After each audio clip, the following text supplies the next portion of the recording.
you have allowed me to speak on a very important issue. Sir, I would like to point out at the outset that SIR is violative of parliamentary legislation.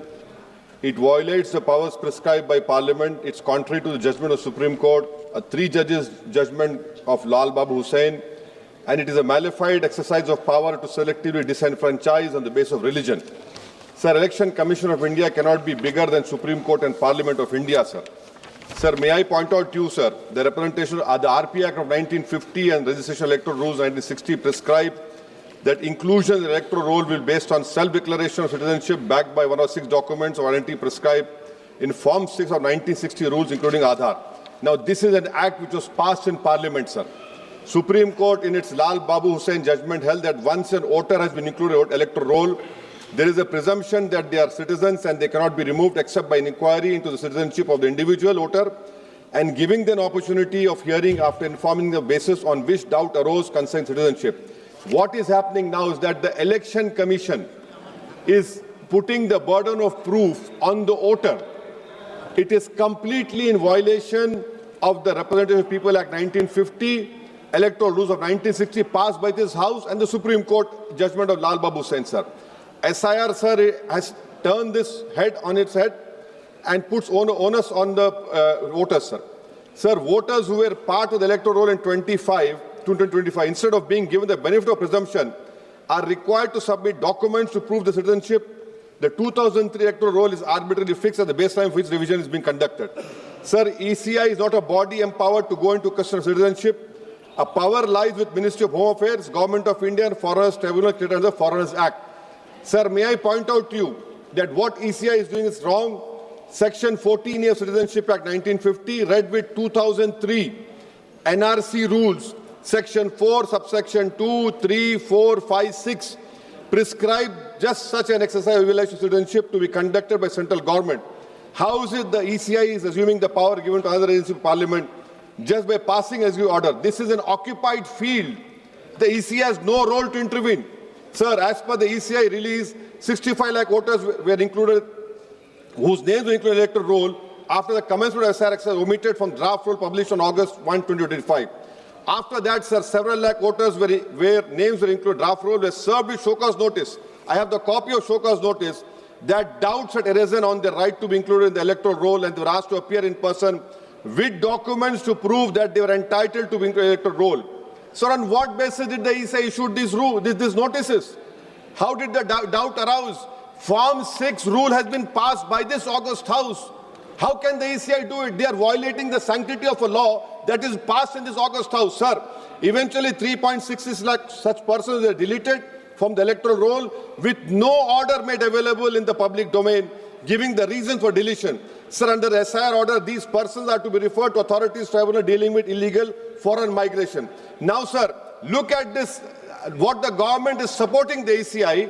When this 3.66 lakh such persons deleted, the government immediately, which was the draft is published on 30th August and finally 30th September, this government came out with the new Immigration and Foreigners Act 2025 and was notified, and an Immigration Foreigners Exemption Order 2025 cemetery is promulgated the same day. Under this order, sir, no action under Foreigners Act will be taken against illegal entry, presence for citizens of Nepal, Bhutan, Tibet and Sri Lanka, Tamils, in addition to persons other than Muslims belonging to Afghanistan, Pakistan, Bangladesh. Sir, when Supreme Court is seized on the petition of CAA, government issues a foreign exemption order. Why? Because they realize that in this 3.66 lakh, there can be people more than the non-Muslims also to protect them. You have done it, and then after 5 years of CAA, you will give them citizenship. That is why I say that this whole exercise, sir, I'm concluding, sir. This is why I say this whole exercise is a backdoor NRC. Sir, Ambedkar was asked, is India's democracy? He said only in formal sense. To be democracy in the substantial sense, political power was held by the most marginalized and the weakest. He repeatedly said political power is the key to social progress. You have only 4% Muslims over here. The ruling party has no Muslim member. If Lok Sabha increase representation of OBCs and the upper caste is there, now it is at the cost of whom? Muslims are not there. They're not being reflected in the secular parties. For example, if Muslim majority seats like Wayanad can elect non-Muslims, surely Rai Bareli, Amethi, Ottawa can elect Muslims, sir.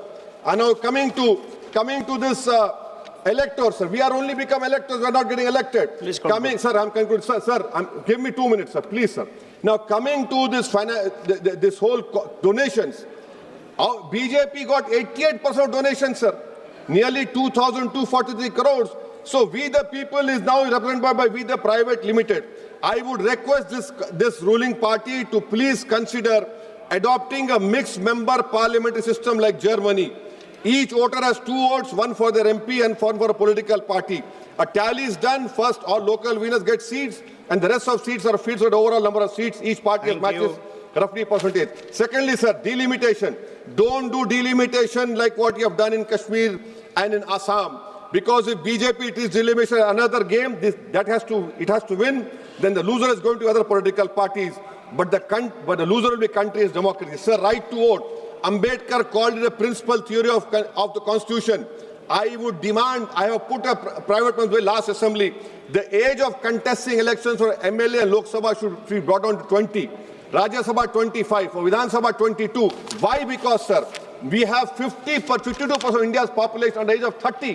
What are we giving to them? So that is why I propose. And lastly, Thank sir, you. and I'm including this. Lastly, sir. Sir, I'm just concluding, sir. Lastly, sir, we must build a consensus and make right to vote a fundamental right.